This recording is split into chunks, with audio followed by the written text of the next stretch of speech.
Archangel Michael says, "Someone ordered your death. God told me to warn you. Stop what you're doing, right now, not in a minute, not after this next thought. Right now, because what I'm about to tell you is not something you stumbled across by accident. You didn't find this message. This message found you. And there's a difference, a very important difference, because while you've been going about your day, trying to hold things together, trying to act like everything is fine, something has been moving in the unseen world around you. Something dark, something calculated, something that was set into motion against you. By someone you may have trusted.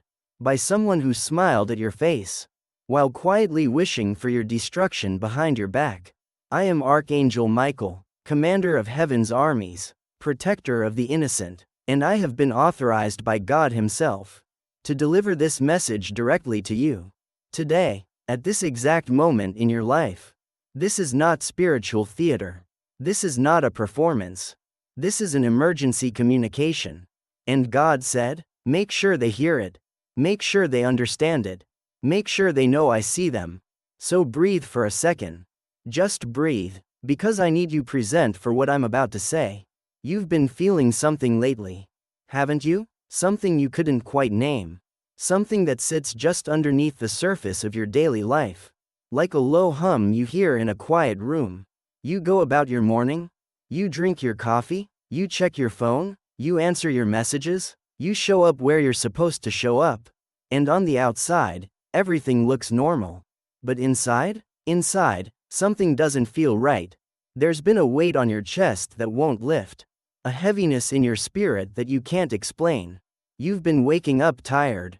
Not physically tired, spiritually tired. Like something is draining you that you cannot see. Like energy is leaving your body without your permission. Like no matter how much you rest, you wake up carrying something heavy. And you've been trying to figure out what it is. You've asked yourself, is it stress? Is it my past catching up to me? Is it just life being hard right now? But something deep inside you, in that quiet, sacred space where your soul communicates, has been whispering a different answer. It's not just stress. It's not just life. Something else is going on. And that whisper? That quiet, persistent inner knowing? That was me. That was heaven nudging you toward this moment. Because what's draining you, what's been pressing down on your chest, has a source, and that source has a face. Now I need you to hear this next part very carefully. Because this is where most people pull back. This is where the human mind wants to say, that can't be real. People don't actually do that. Nobody would go that far.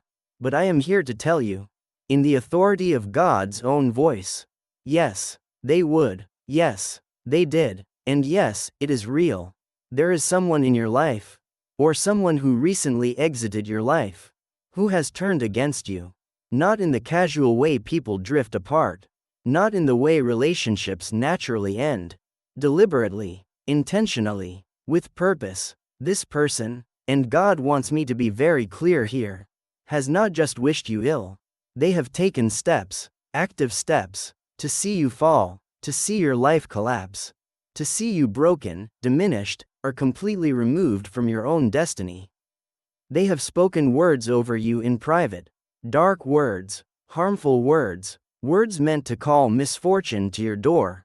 They have shared information about you. Information you trusted them with in vulnerable moments. With people who do not wish you well. They have worked to close doors you were meant to walk through. They have planted seeds of doubt in the minds of people who were supposed to support you. And in some cases, in the most serious of cases that God has revealed to me about you specifically, this person has wished for something far worse than failure for you. They have wished for your complete destruction. Your removal from this life. Your death. That is the weight you've been feeling. That is the source of the drain. That is why you've been exhausted. Why your plans keep hitting walls.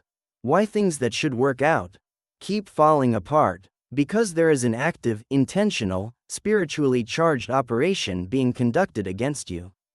And God sent me here today. Because He will not let you walk into it blindly. Take a moment. Just sit with that. I know it's heavy. I know the human part of you wants to argue with it. Wants to say, maybe I'm being paranoid.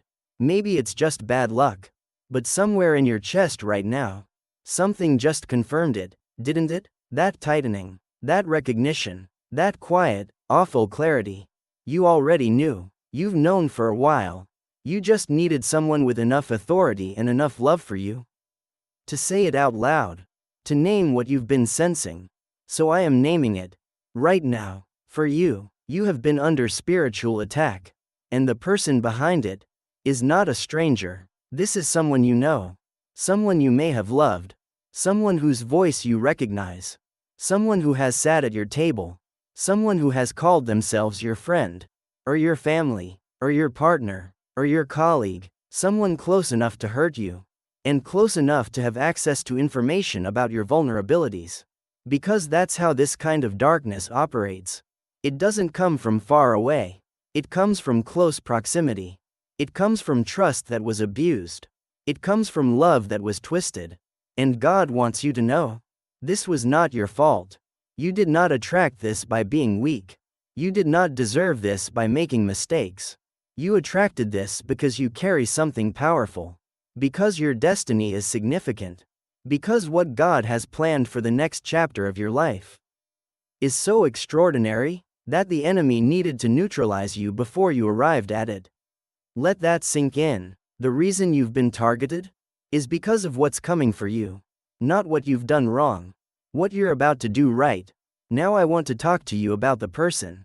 I want you to think for a moment, not frantically, not in fear, but thoughtfully. Who has shown you one face in public and felt different in private?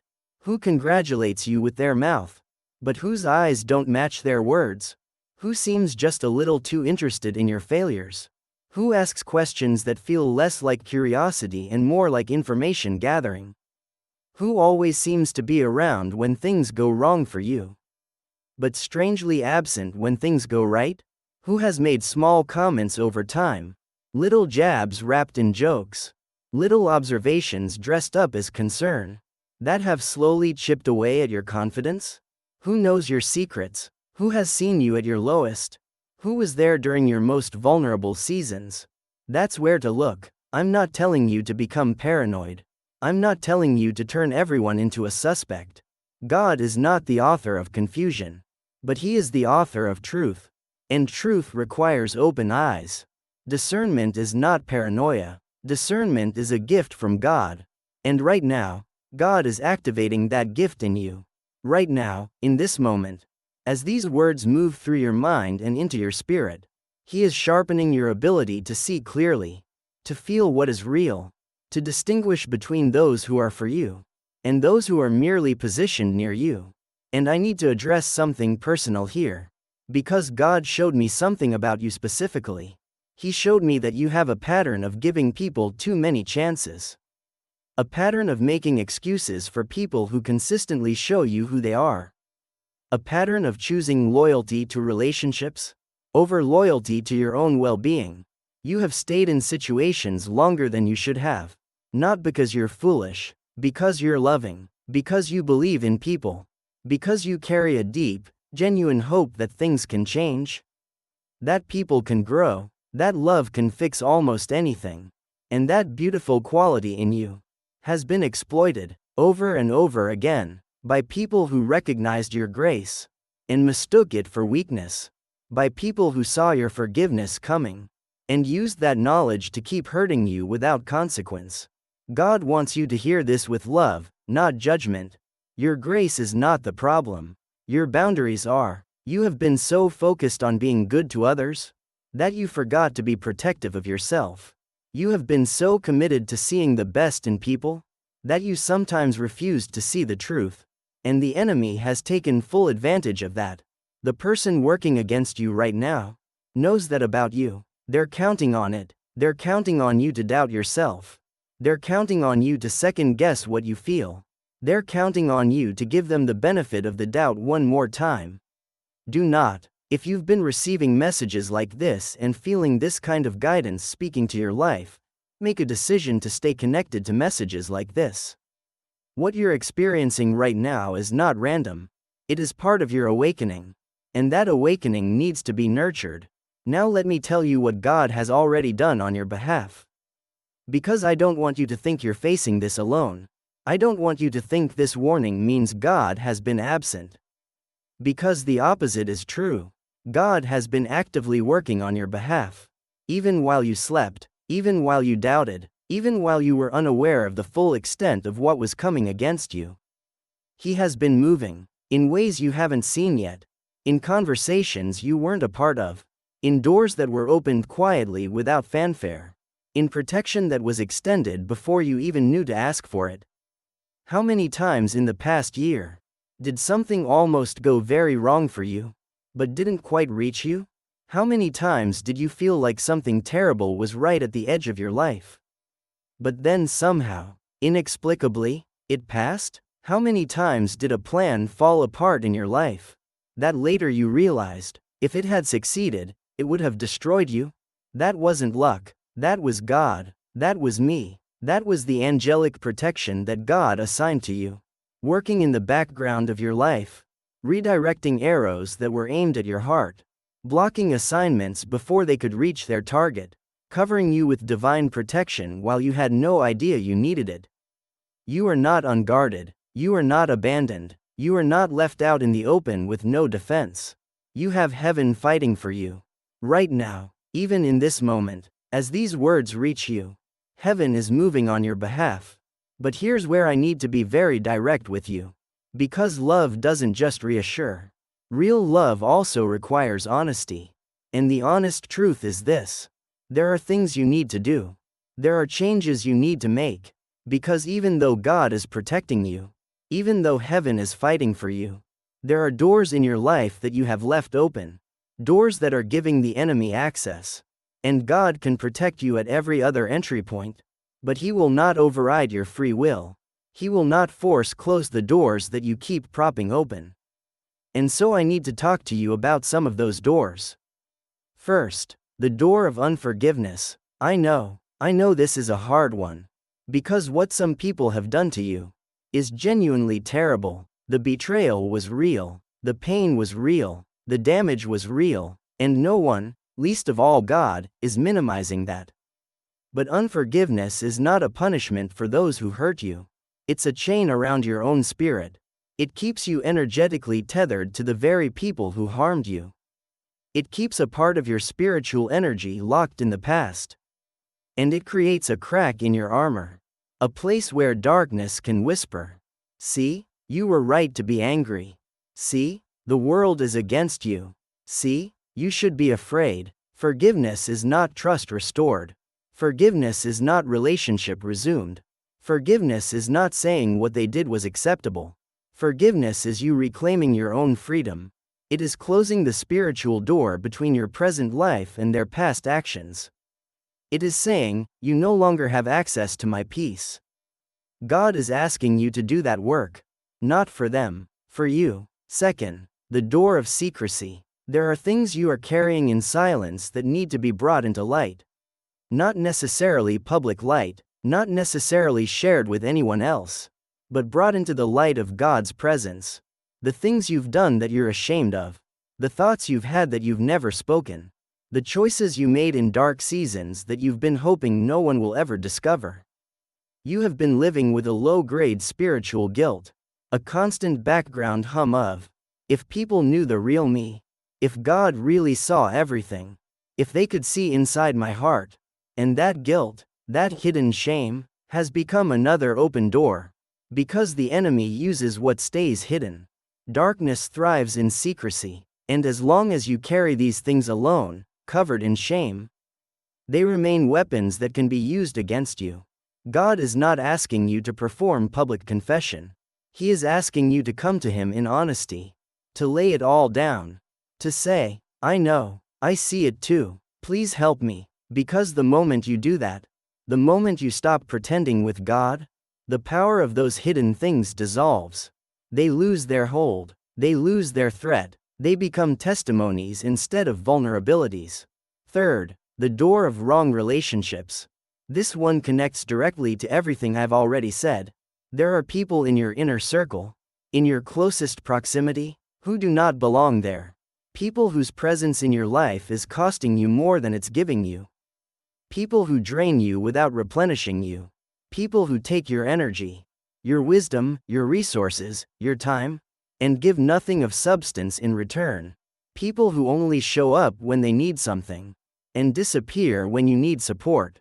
God is asking you to look honestly at your inner circle, not with anger, not with judgment, but with clear, loving discernment, and to make adjustments, to allow some relationships to naturally create distance, to stop investing deeply in people who are not investing in you, to protect your inner world, your peace, your spiritual space, because who you allow closest to you shapes the spiritual atmosphere of your life. And right now, your atmosphere has been compromised, and it needs to be restored. Let me speak to the pain now, because I've been talking about warning and strategy, but I want to pause in the middle of all of that and just be with you for a moment. God sees your pain, not just the pain caused by this specific situation. All of it, the loneliness that you've learned to function inside of, the grief you carry for relationships that should have been different, the quiet sadness of feeling like you've been misunderstood your whole life, the exhaustion of always having to be strong for everyone else, while nobody quite shows up to be strong for you, the confusion of doing everything right and still watching things go wrong, the moments in the middle of the night when the doubt gets loud, when you wonder if God is real, when you wonder if prayer works, when you wonder if you are truly seen. You are seen. Every single moment of your pain has been witnessed, not from a distance, not with indifference, from a place of deep, aching love. God does not look at your struggles the way a judge looks at evidence. He looks at your struggles the way a parent looks at a child who is suffering. With total presence, with total care, with the fierce, consuming desire to make it better. He has not forgotten you. He has not been distracted by bigger problems. He has not moved you to the bottom of the list. You are not the last thought. You are the first. And every tear you have cried, every night you couldn't sleep, every morning you woke up and had to will yourself to keep going. He was there, holding the pieces you couldn't hold, keeping things from completely falling apart, carrying the weight alongside you even when you couldn't feel his hands. You were never as alone as it felt. Now I want to talk to you about what comes next. Because this is not just a warning message. This is a turning point. This is the moment that, one day, you will look back on and say, that's when everything started to change. That's when I stopped walking in blindness and started walking in awareness. That's when I made the decision that shifted my entire life. Because that's what this moment is. God didn't send me here to frighten you into paralysis. He sent me here to awaken you into action. Purposeful, faith-filled, spiritually grounded action. And the first action is the most important. Pray. Not performance prayer. Not rehearsed prayer. Real prayer. Messy, honest, raw, real conversation with God. Tell him what you felt when you heard these words today. Tell him what you already knew but were afraid to say out loud. Tell him about the person. Tell him about the fear. Tell him about the confusion and the pain and the exhaustion. And then be quiet, and listen, because God will speak, maybe not in an audible voice, maybe not in words at all, but in peace, in clarity, in a sudden, unexpected sense of knowing what to do next. That is his answer. That is his voice. And it will come, if you ask with an honest heart, if you come without a mask, if you lay down the performance and just show up as you are. He will meet you there. Every single time, without exception, without condition, without requirement to have it all together first. The second action is equally important. Activate your spiritual authority. You have more power over your own life than you realize. The words you speak over yourself, the declarations you make in the morning, the posture of faith you carry into your day. These are not small things. They are spiritually charged. They create atmosphere. They open or close doors. They invite or repel spiritual forces. And right now, God is asking you to change the spiritual atmosphere of your life. Through intentional, faith-driven declaration. Begin to say out loud, every morning, No weapon formed against me will prosper. Every assignment planned against my life is dismantled. I am covered, I am protected, I am favored. What was meant to destroy me will become the foundation of my testimony. Say it even when you don't feel it, especially when you don't feel it, because faith is not the absence of doubt. Faith is the decision to act on truth even while doubt is present. And when you speak these things, when you open your mouth and release words of faith into the atmosphere of your life, something shifts in the spiritual realm. I see it. Every time a protected one opens their mouth in faith, the darkness around them scatters. Every time someone moves from fear to declaration, the assignment against their life loses its momentum. Your voice is a weapon. Use it. Third action. Change what you feed your spirit. What are you filling your mind and heart with every single day? What voices are you allowing to speak into your life? What content, what conversations, what environments are you spending the most time in? Because your spiritual sensitivity, your ability to hear God clearly, your capacity to discern truth from deception, is directly connected to what you consume. If you are filling your mind with things that generate anxiety, comparison, fear, negativity, your spiritual discernment gets foggy. The enemy uses that fog. He moves in confusion. He operates most effectively when you can't see clearly. So God is asking you to be intentional, to choose content that feeds your faith, to choose conversations that elevate rather than drain, to choose environments that are spiritually clean, to protect your mind with the same intensity that a soldier protects a perimeter. Because your mind is the battleground, and whatever wins the battle in your mind, wins the battle in your life. Now I want to speak to something specific, something God pressed on my heart as I prepared this message for you. You have been questioning your worth, haven't you? Not loudly, not in a way that anyone around you would easily notice, but quietly, in the small, unguarded moments. When you're alone in the car, when you're lying in the dark waiting for sleep, when you watch other people's lives seeming to unfold with ease, and wonder why yours feels so hard. You've had thoughts like, maybe I'm not as gifted as I thought. Maybe I'm not as loved as I hoped. Maybe the reason things keep going wrong is something wrong with me. Those thoughts are not from God. Those thoughts are the sound of the assignment against you working. When an enemy wants to neutralize someone powerful, they don't always attack the body first. They attack the belief. They attack the internal narrative. They try to get you to become, from the inside, what they're trying to force on you from the outside. If they can get you to believe you're not worthy, they don't have to work as hard. You do the destruction yourself. That is what's been happening. And God is telling you today, with full authority and full love. Stop. You are not the story that's been written against you. You are not the version of yourself that fear and pain and betrayal have convinced you to become. You are not your worst moments. You are not your longest season of struggle. You are not what someone who wanted to see you fall decided to say about you. You are who God says you are. And God says you are chosen. God says you are covered. God says you are called for something that has not been canceled. God says the plans He has for you are still intact. God says that what was meant to end your story will instead become the most powerful chapter in it. You are not disqualified. You are being refined, and there is a difference. Disqualification means you're out. Refinement means the fire is removing what doesn't belong, so that what remains is pure, is strong, is unbreakable. That's what this season is. It's not your ending, it's your preparation. I want to talk about the future now, because I want you to see what God sees when He looks at you. Not what you see when you look in the mirror. Not what the enemy has been projecting over your life. What God sees. When God looks at your life right now, He doesn't see failure. He sees a field that has been prepared. He sees soil that has been turned and broken open by difficulty, made ready to receive something extraordinary. He sees a person who, despite everything, despite the betrayal, the confusion, the spiritual exhaustion, kept going, kept showing up, kept one thin thread of faith alive even in the darkest seasons. And God honors that. He does not overlook faithfulness in darkness. He does not miss the prayers that felt like they went nowhere.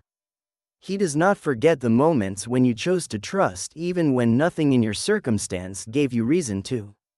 He has been keeping record, not of your failures, of your perseverance, and what is coming for you on the other side of this moment. On the other side of this awakening, on the other side of these adjustments God is asking you to make, is not just survival, it is not just escape from the danger. It is something glorious, relationships that are genuinely safe, opportunities that have been held in reserve for the right season, restoration of things you stopped believing could be restored, clarity in your purpose that will make the confusion of this season make complete sense. A life that finally feels aligned, that finally feels like yours, that finally reflects the person God designed you to be. That is where you are headed. If you don't give up, if you make the moves God is showing you to make, if you close the doors that need to be closed, if you open your hands and release what was never meant to stay, if you choose, starting today, to live with spiritual eyes open, the life you've been waiting for is waiting for you. Before I close this message, I want to address the person who is against you. Not to call curses on them, not to invite you into bitterness, but to give you a spiritual perspective that will release you from their power over your life. The person who has been working against you is not your true enemy. They are a tool, a misdirected, spiritually compromised human being, who is being used by a force that is ultimately against all of humanity.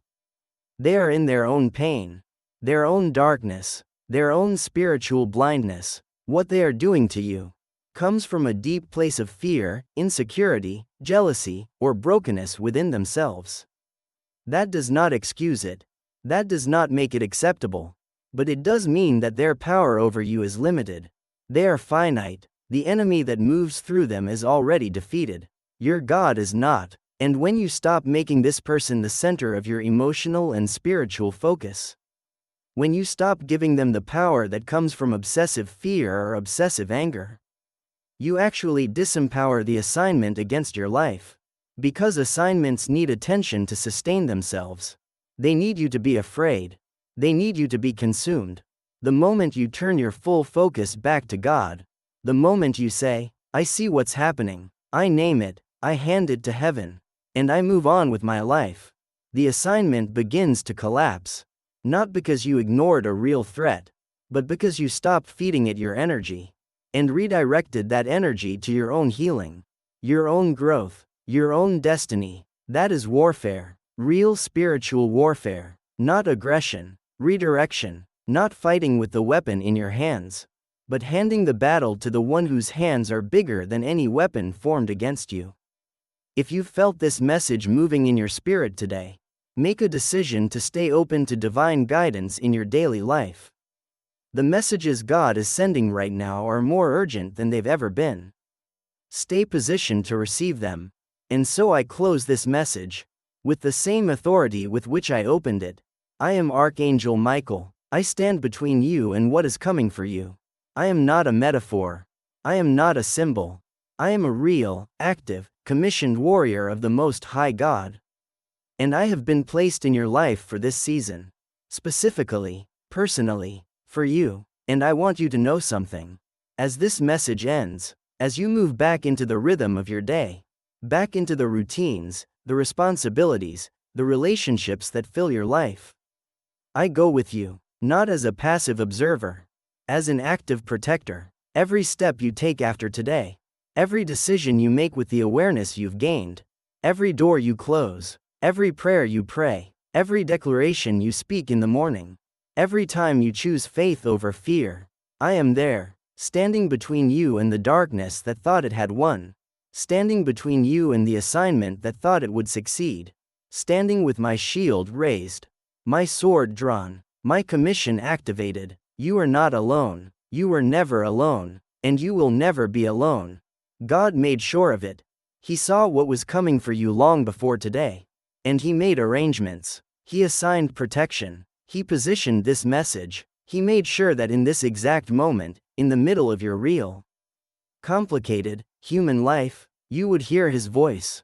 Clear, direct, personal, saying, I see you, I know what you're facing. I have not left you unguarded. This is not the end. This is the beginning of something I have been preparing you for since before you were born. Trust me one more time. Take one more step. Close the doors I'm showing you. Receive the protection I've already placed around you. And walk forward, because what comes next for you is greater than what tried to stop you. Quote. That is his word, that is his promise, and he does not break his promises. Not for any reason, not for any enemy, not for any assignment, not for any person who thought they could interfere with what God ordained. Your life is ordained, your future is secured, your protection is active, and what was meant to be your ending is about to become your greatest beginning. Go in that peace, walk in that protection, live in that truth. You are covered, and heaven is watching over you, now and always.